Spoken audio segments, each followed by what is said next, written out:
this is Roger, thanks for dropping by. Couple of mistakes. A while ago, this is Catatanti, that the bloom spike on this didn't last as long as it should, probably due to the heat, most likely anyway. And I did say when I looked at the plant that this needs dealing with because it's hanging out over the pot and its new growth is now coming out and it needs getting back. Yeah, and this section of the plant needs lowering so that there's new roots forming down here and I want them to get into something, but it's the something that's turned this into an emergency. The original emergency was I've just spent 3 minutes looking for my coffee which I knew I'd made, but do you think I could find it? I left it outside on the windowsill. Anyway, coffee in supply. Picked this up, been flushing everything in the grow room. Yesterday got fed up part way through, so stopped, carried on today. I've now finished all the pots. I've still got the mounts to do, but unless the sun comes out, as long as I get them done sometime today, that's not a big deal. But I stopped, partly because I wanted a break, and partly because when I picked this up, I started flushing merrily and then decided to look. Now, I've only had mould breakouts in pots infrequently. This is probably maybe the 3rd or 4th ever. So it's not a common occurrence. But whatever this is, it shouldn't be there. Yeah? And it's also quite heavy on the algae in this pot as well. This isn't heavy on the moss inside the pot. The moss was put around this area to catch some of the roots and get them to grow downwards. That's the only reason that was there. Don't think the pot's actually got much moss in. But looking at my records, it's actually been in the pot a while. So it's due for a repot probably. Take advantage of the new growth, and it's got mould in the pot that needs dealing with, so it's coming out. So we'll play What's in My Pot, although what's in my pot is reasonably obvious looking at it. And I'm going to go with, I got a suggestion. When I was going over my rescue plants, many of which are in the Oncidium and intergeneric types, and it was pointed out to me, because sometimes you just forget things, you're so busy doing stuff you forget to step back and think, and it was pointed out by Lynn from the other half of the world that a lot of the Oncidium types that didn't seem to be doing very well were over potted. The pots were too big. And I stepped back and I thought, yeah, you're right. Most of the ones that are not doing very well are in larger pots.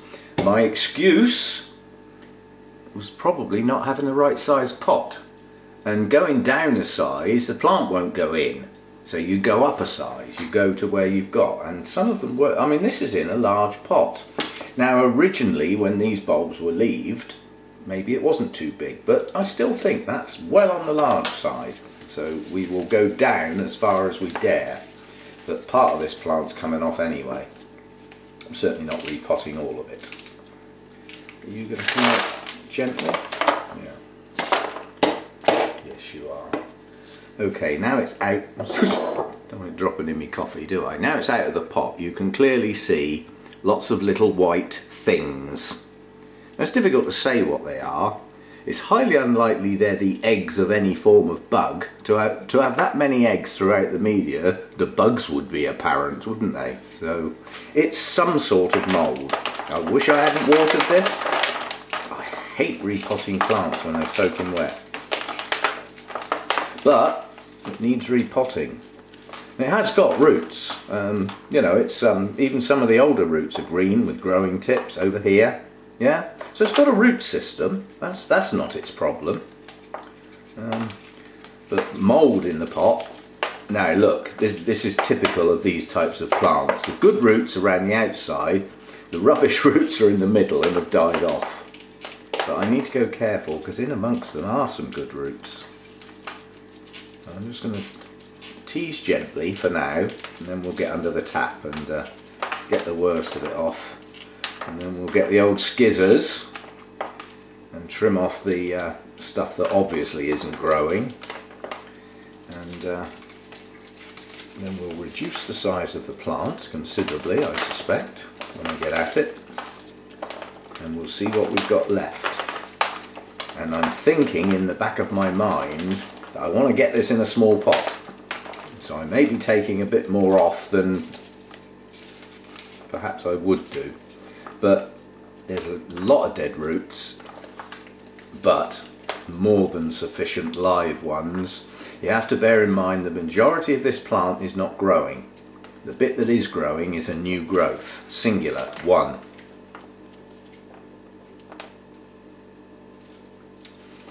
There's not a strong mushroomy smell, so it's not like the whole flipping thing's breaking down. But, you know, I mean, there's a whole wodge of dead roots here, big mass, and they're on these back two bulbs, and they're coming off. So I won't worry about trimming the roots. I'll take the bulbs off and take the roots out with them. It'll save a bit of effort. But just in amongst, you know, there's good roots in some places, mainly around this area, which is the front half of the plant, which is what you'd expect. You know, that's where the last lot of new roots grew when whichever bulb it was that bloomed last. This one, I think. Excuse me, yeah, this was the one that bloomed. That would have been the previous growth. This is now the latest growth. And that would be where most of the new roots were formed as the new growths progress. Now, some produce their new roots as the new growths appear. And some of them wait. Yeah, they can actually wait quite a time, some plants, before, you know, the bulb new growth can push on and even start forming its bulb before the new roots push out. And I haven't got that information on this plant, but this is a mass of dead roots attached mainly to the back end of the plant. So I'll give this a run under the tap, yeah, first. Get the old media out so I can see what I'm doing. And then we'll take the part of the plant that I don't want, which is these two bulbs here, definitely. And depending on where the roots are coming out, depends on whether that one stays or not. What would be left if I took those three off would be two good strong bulbs, fully leaved, and a new growth. That's enough, yeah? But that third bulb would give the plant a bit of backup. It's nice and firm, even though it hasn't got any leaves, but there's no point in keeping it to a great extent if there's no decent roots coming off of it. It'll just mean it'll have to go in a bigger pot, which is not what I want. Yeah, so the back end can come off. See, there's roots coming out of here that look like they're coming out of this old back bulb, but they're not. They're actually coming out from here and surrounding that and moving down. So we'll have a clean up, and I'll be back when I've got what's left that needs to be potted. Right. Slight interruption in proceedings. I took the two back bulbs off as I planned and was disappointed with what I saw, and I thought, well, given what I saw, the next bulb's coming off as well. Clear as day. Yeah, so it's an infected plant. Now this could be, there was a time when everything got treated for fusarium, whether it had it or not, on the grounds, you know, if it's in the grow room, potentially. Certainly in those days I used to mix up huge batches of water and just keep pouring it through the pots until it was gone, you know, and I did that over a long period of time, so the possibility of spreading it was relatively high. But then I treated everything with a routine, you know, sort of treatment.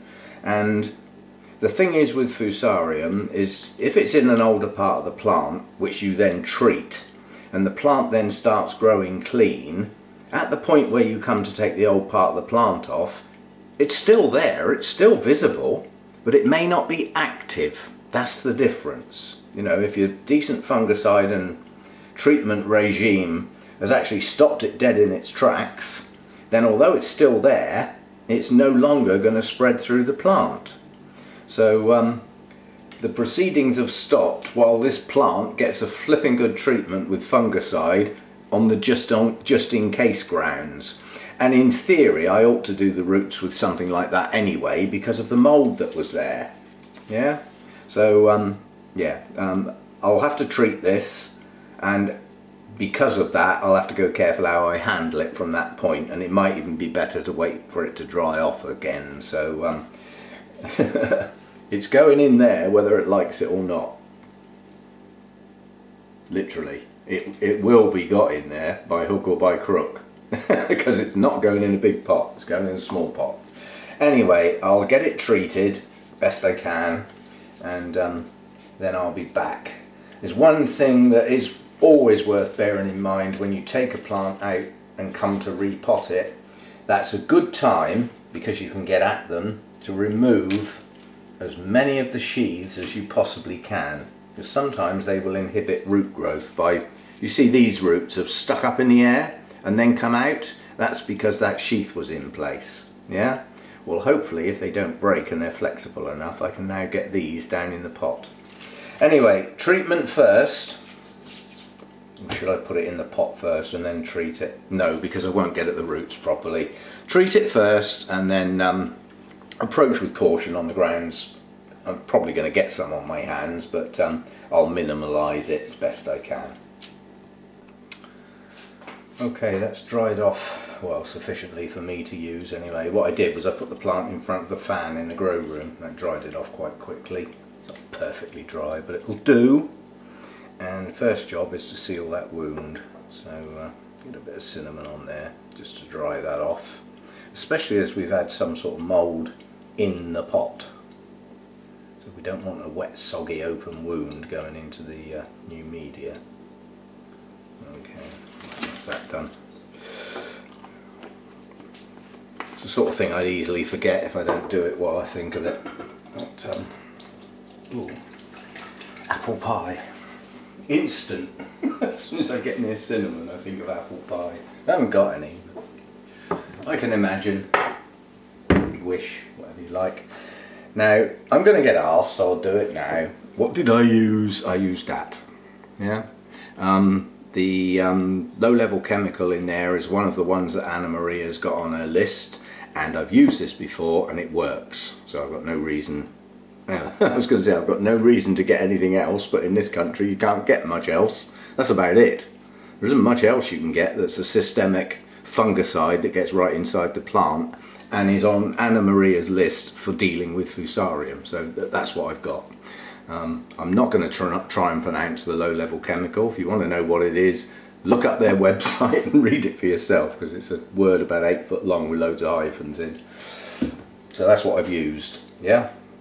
And that will need another application in 10 to 14 days, but it's that initial application that when I can get at the roots that's quite important, because that means, you know, those roots were covered in the stuff that will go straight up into the base of the plant, which spraying the leaves doesn't necessarily do, although a systemic should work its way around the whole plant.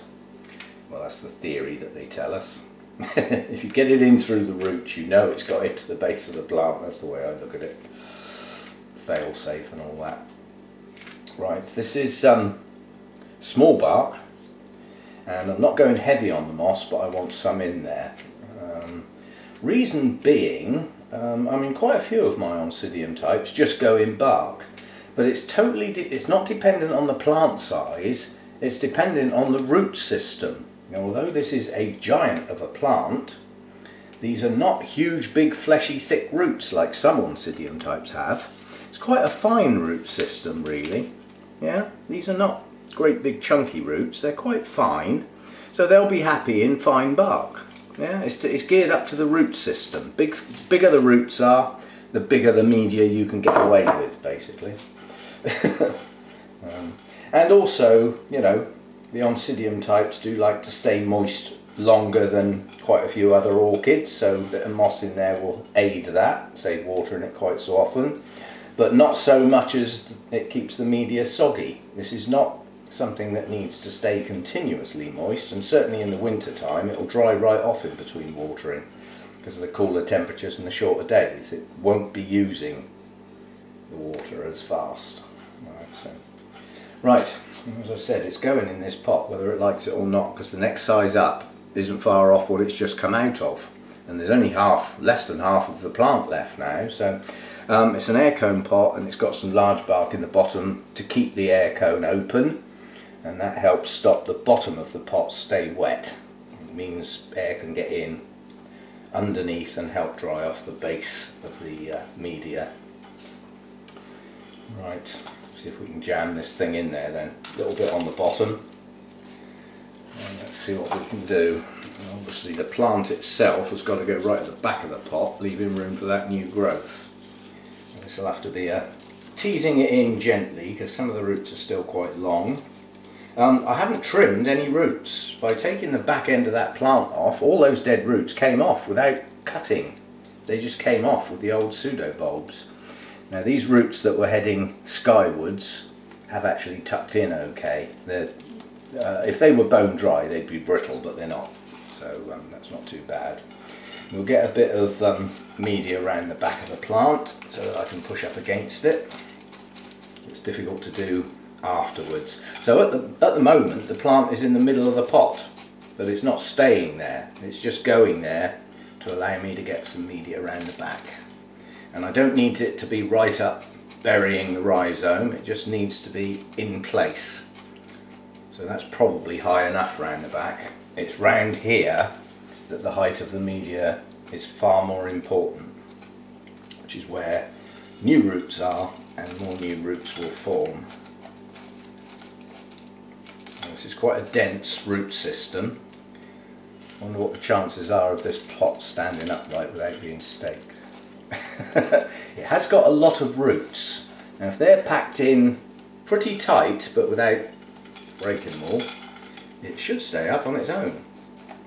And the fact that it's an active root system in some nice new media that should take off reasonably quickly, it should become self-supporting and quite rigid quite quickly. I'm packing it in quite tight,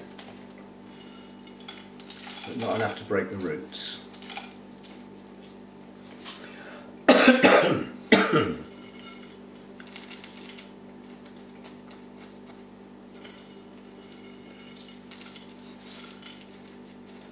I prefer not to have any air gaps, but they won't do much harm if there are a couple. I don't think there are actually, I think that's gone down in quite well. As I say, by packing it tight round the outside of the pot, as you do it you push the roots into the centre of the pot. Yeah, so you're not breaking them, so you can actually get the media in quite tight. And the more you pack it down, the more you can get in. That's already quite rigid. Whoopee! Right. Now the media that's going to go in near the base of the plant is virtually bark with very little if any moss, and that's because I don't want the base of the plant to stay wet and soggy. I just need media there so that any roots that come out can get into it. And I want that new growth clear, not touching. That is about it. That's quite rigid for such a tall wobbly plant. I don't think I can pack that down any harder without doing damage, if you know what I mean. I don't, you know, I may have snicked a couple of roots there, but not many. And there's very few roots showing. The base of the plant round the back is only just in the media. That cut on the rhizome, half of it sticking out the media. You can see a few roots, which is always handy to see if they're progressing. It's always handy to be able to see a couple, and it's great if you can see some green tips. You can't plan for it, but if it works like that, it's great because you can then see, you know, when they start to grow again. So that's about it. Now, this one hasn't actually got a label, but there is no other plant in the grow room that looks like that, so I don't think I'll forget what it is. Let me just, what do I think of it? Wash my hands. Ugh.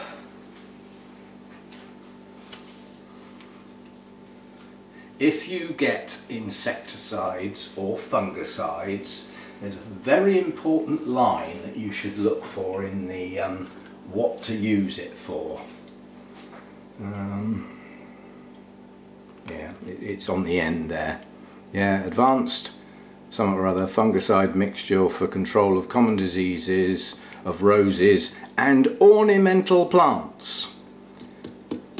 If it hasn't got that on it, I would personally not use it on orchids. That just means it's been tested on sensitive plants and they didn't keel over or get loads of burn marks or anything like that. So if you're going to go for anything like, you know, the chemicals rather than the organic type solutions or whatever, then make sure it says for ornamental plants.